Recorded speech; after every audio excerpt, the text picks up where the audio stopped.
آج انشاءاللہ تعالی ہم سورۃ البقرہ کی آیت نمبر 24 سے لے کر 26 تک پڑھتے ہیں اور ان آیات کو سمجھنے کی کوشش کرتے ہیں۔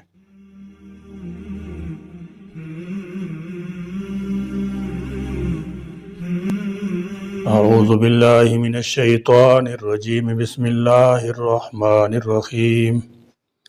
فَإِن لَّمْ تَفْعَلُوا وَلَن تَفْعَلُوا فَاتَّقُوا النَّارَ الَّتِي وَقُودُهَا النَّاسُ وَالْحِجَارَةُ أُعِدَّتْ لِلْكَافِرِينَ وَبَشِّرِ الَّذِينَ آمَنُوا وَعَمِلُوا الصَّالِحَاتِ أَنَّ لَهُمْ جَنَّاتٍ تَجْرِي مِن تَحْتِهَا الْأَنْهَارُ كُلَّمَا رُزِقُوا مِنْهَا مِنْ ثَمَرَةٍ رِزْقًا قَالُوا هَذَا الَّذِي رُزِقْنَا مِنْ قَبْلُ وَأُتُوا بِهِ مُتَشَابِهًا وَلَهُمْ فِيهَا أَزْوَاجٌ مُطَهَّرَةٌ وَهُمْ فِيهَا خَالِدُونَ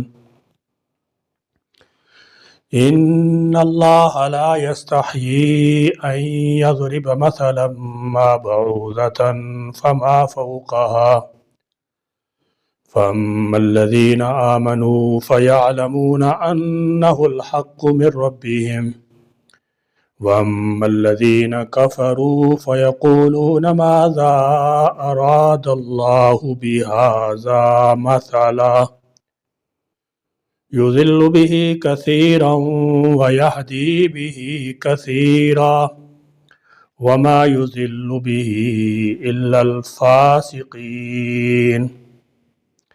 فَإِن لَّمْ پھر اگر نہ تفعلوا تم کر سکے وَلَن اور ہرگز نہ تفعلوا تم کر سکو گے فَاتَّقُوا پس تم ڈرو النَّارَ آگ سے الَّتِی جو وقودها اس کا ایندھن ہے الناس لوگ والحجارۃ اور پتھر اعدت تیار کی گئی ہے للکافرین کافروں کے لیے۔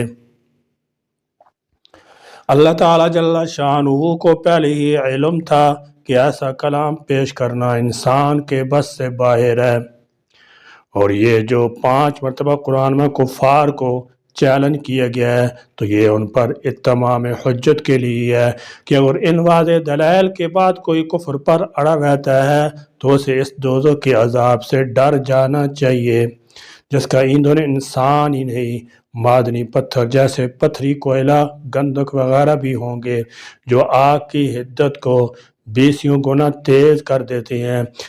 عام آگ انسانی جسم اور پتھروں سے بجھ جاتی ہے یا مدھم ہو جاتی ہے، مگر جہنم کی آگ کی حرارت اس قدر ہے کہ انسان اور پتھر اس کا ایندھن بن کر اسے مزید بھڑکائیں گے۔ رسول اللہ صلی اللہ تعالی علیہ وسلم نے فرمایا تمہاری آگ جہنم کی آگ کے 70 حصوں میں سے ایک حصہ ہے۔ بعض علماء نے کہا ہے کہ اس آیت میں حجارتن سے مراد پتھر کے وہ بت ہیں جن کی پوجا کی جاتی رہی، اور اس قول کی تائید اس آیت سے بھی ہو جاتی ہے انکم وما تعبدون من دون اللہ حسب جہنم انتم لہا واردون، تم بھی اور اللہ کے سوا جنہیں تم پوجتے ہو سب دوزخ کا ایندھن بنو گے تاکہ کافروں کو اپنے معبودوں کی خدائی کی حقیقت معلوم ہو سکے اور ان کی حسرت میں مزید اضافہ ہو۔ تقوی کا معنی اپنے اعمال کے انجام سے ڈر جانا ہے۔ اس کے مادہ واقعہ میں 3 باتیں بنیادی طور پر پائی جاتی ہیں۔ نمبر 1 ڈرنا، نمبر 2 بچنا، نمبر 3 پرہیز کرنا۔ گویا تقوی کے معنی اپنے نفس کو ہر اس چیز سے بچانا ہے جس سے نقصان پہنچنے کا اندیشہ ہو، اور شرعی اسلام اپنے آپ کو ہر اس چیز سے بچانے کا نام تقوی ہے جو گناہ کا موجب ہو، اور جن امور سے شریعت نے منع کیا ہے انہیں چھوڑنے سے یہ بات حاصل ہو جاتی ہے۔ پھر تقوی کا مفہوم محض نواہی کو چھوڑنے تک ہی محدود نہیں رہتا بلکہ اوامر کی بجاوری کو بھی اپنے اندر شامل کر لیتا ہے کیونکہ جیسے بے حیائی کے کام کرنا گناہ ہے، ویسے ہی نماز یا روزہ وغیرہ ادا نہ کرنا بھی گناہ ہے۔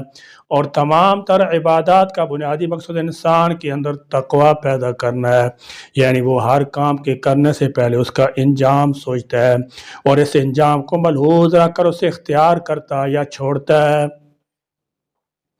اور چونکہ انجام سے دو چار کرنے والا اللہ تعالیٰ ہے، لہذا تقوی کے مفہوم میں گناہوں کے انجام سے ڈرنے اور بچنے کے ساتھ ساتھ اللہ سے ڈرنا اور ہر وقت اس بات کا خیال رکھنا خود شامل ہو جاتا ہے۔ یہی وجہ ہے کہ متقی وہ ہے جو اپنے آپ کو گناہ، برائی یا نقصان سے بچانے کے لیے احتیاطی اقدامات اختیار کرے۔ اعدت للکافرین، اس سے معلوم ہوا کہ جہنم اصل میں کافروں کے لیے بنائی گئی ہے۔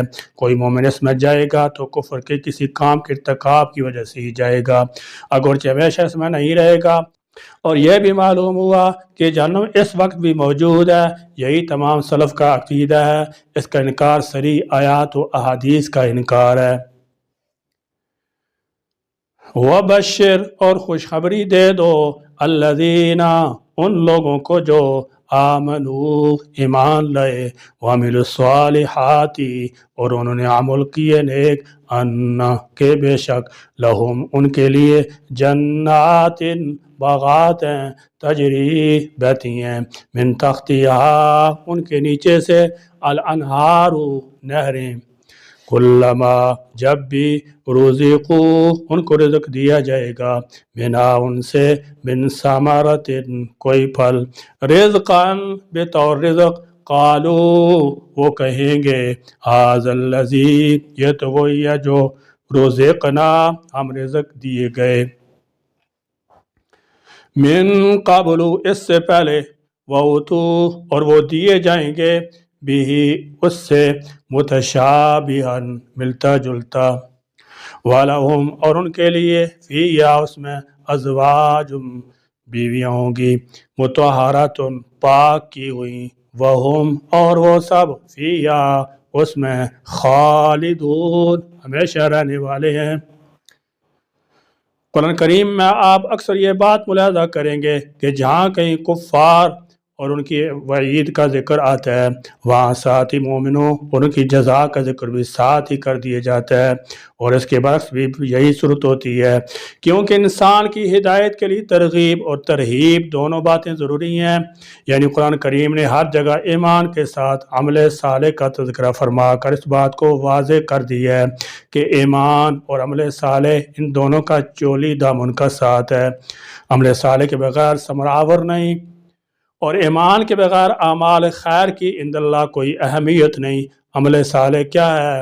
عمل صالح قرآن کی ایک اہم اصطلاح ہے، اس سے ایسا عمل مراد ہے جو اللہ کے حکم سے ہو، اس کے رسول اللہ صلی اللہ تعالی وسلم کا طریقہ اختیار کیا گیا ہو، اور اس عمل سے خدا ہی کی خوشنودی مقصود ہو۔ جو عمل اللہ کے حکم کے خلاف ہو، گو بظاہر بہتر نظر آئے لیکن عمل صالح نہیں، جیسے عیدین کی دن روزہ، مکروہ اوقات میں نماز، ایام تشریق میں عمرہ وغیرہ۔ کوئی عمل حکم خدا بندی کے تحت ہو لیکن سنت نبوی کا خیال نہ رکھا جائے تو یہ بھی عمل صالح نہیں۔ آج کل جو بدعات مروج ہیں وہ اسی قبیل کی ہیں۔ بہرحال اطاعت الہی بھی ہو، سنت نبوی کے مطابق بھی ہو، لیکن ریا اور دکھاوا مقصود ہو تو یہ اللہ کے یہاں مقبول نہیں۔ گو صورت کے اعتبار سے نیک عمل ہے لیکن اپنی حقیقت کے اعتبار سے عمل صالح میں اس کا بھی شمار نہیں ہوگا۔ خلاف سنت عمل بھی نامقبول، اور نمود و نمائش اور ریاکاری کے لیے کی گئے عمل بھی مردود و مطرود ہیں۔ متشابہن کا مطلب یا تو جنت کے تمام میووں کا آپس میں ہم شکل ہونا ہے، یا دنیا کے میووں کے ہم شکل ہونا، تاہم یہ مشابہت صرف شکل یا نام کی حد تک ہی ہوگی، یعنی شکل و صورت دیکھ کر وہ یہ تو کہہ دیں گے کہ یہ آم ہے یا انگور یا انار ہے، مگر ان کا ذائقہ بالکل الگ اور اعلیٰ درجہ کا ہوگا، ان کا سائز بھی دنیا کی پھلوں کی نسبت بہت بڑا ہوگا، ورنہ جنت کے میووں کے مزے اور ذائقے سے دنیا کے میووں کی کوئی نسبت ہی نہیں ہے۔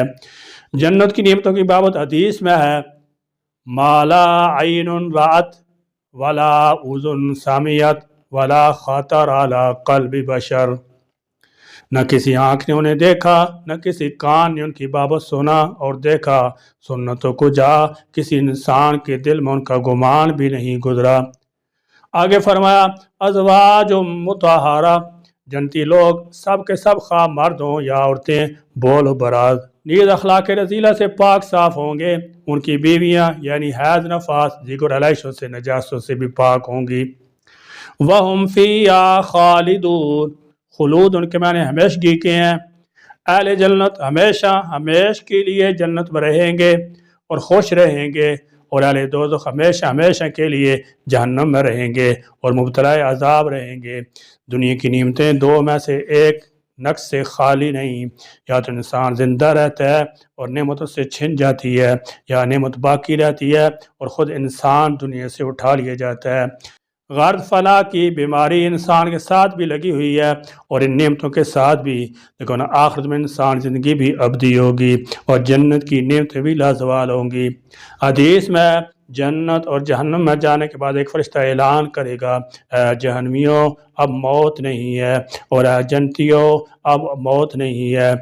جو فریق جس حالت میں ہے اسی حالت میں ہمیشہ رہے گا۔ ان اللہ، بے شک اللہ، لا یستحیی، نہیں وہ شرماتا، ان یضربا، کہ وہ بیان کرے، مثلا مثال، ما بعوضتاً، کسی مچھر کی، فما، پھر اس کی جو، فوقہا، اس کے اوپر، فاما، پس رہے، الذین، وہ لوگ جو، آمنوا، ایمان لائے، فیعلمون، پس وہ جانتے ہیں، انہ الحق، کہ بے شک وہی حق ہے، من ربہم، ان کی رب کی طرف سے، واما، اور رہے، الذین، وہ لوگ جنہوں نے کفروا، کفر کیا، فیقولون، پس وہ کہتے ہیں، ماذا، کیا، اراد اللہ، ارادہ کیا اللہ نے، بہذا، مسئلہ، اس مثال سے، یضل، وہ گمراہ کرتا ہے، بہی، اس سے، کثیراً، اکثر کو،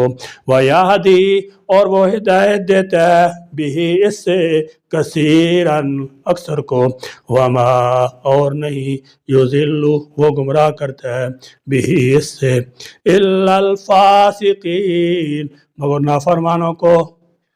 جب اللہ تعالیٰ نے دلائل قاطعہ سے قرآن کا معجزہ ہونا ثابت کر دیا تو کفار نے ایک دوسرے طریقے سے معارضہ کر دیا، اور وہ یہ کہ اگر یہ کلام الہی ہوتا تو اتنی عظیم ذات کے نازل کردہ کلام میں چھوٹی چھوٹی چیزوں کی مثالیں نہ ہوتیں۔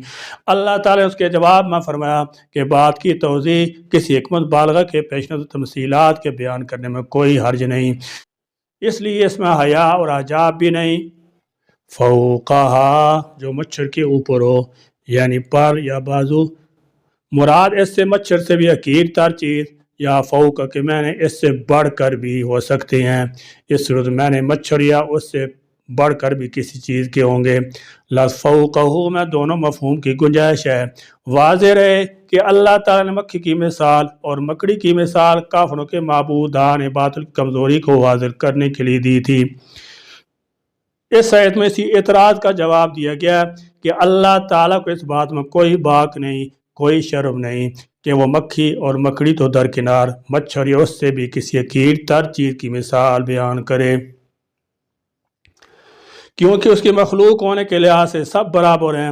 دیکھنا تو یہ چاہیے کہ آیا مثال اور ممثل لہو میں مطابقت پائی جاتی ہے۔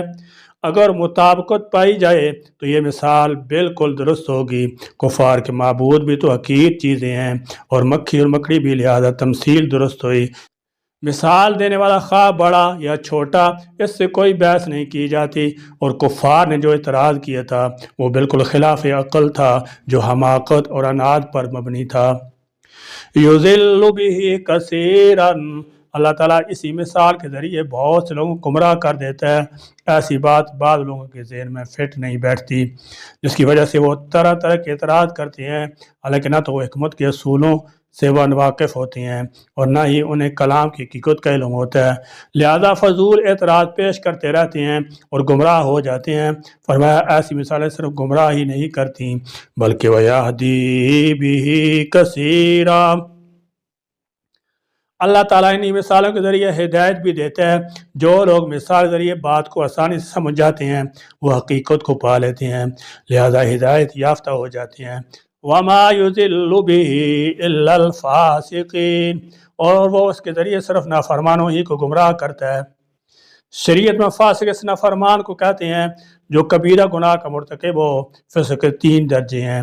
ایک تغابی، وہ یہ کہ آدمی اتفاقی کسی کبیرہ گناہ کا مرتکب ہو جائے اور اس کو برا ہی جانتا رہا۔ دوسرا انہماک، کہ کبیرہ گناہ کا عادی ہو گیا اور اسے بچنے کی پرواہ بھی نہیں کرتا۔ تیسرا حجود، کہ حرام کو اچھا جان کر ارتکاب کرے۔ اس درجے والا ایمان سے معروم ہو جاتا ہے۔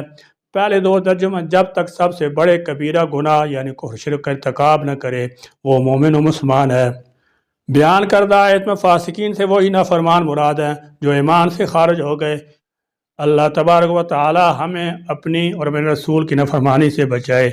اللہ تعالیٰ میں قرآن کی روشنی میں اپنی زندگیوں کو سنوارنے اور اس کی ہدایات پر عمل کرنے کی توفیق عطا فرمائے۔ آمین۔ وآخر دعوانا الحمد للہ رب العالمین۔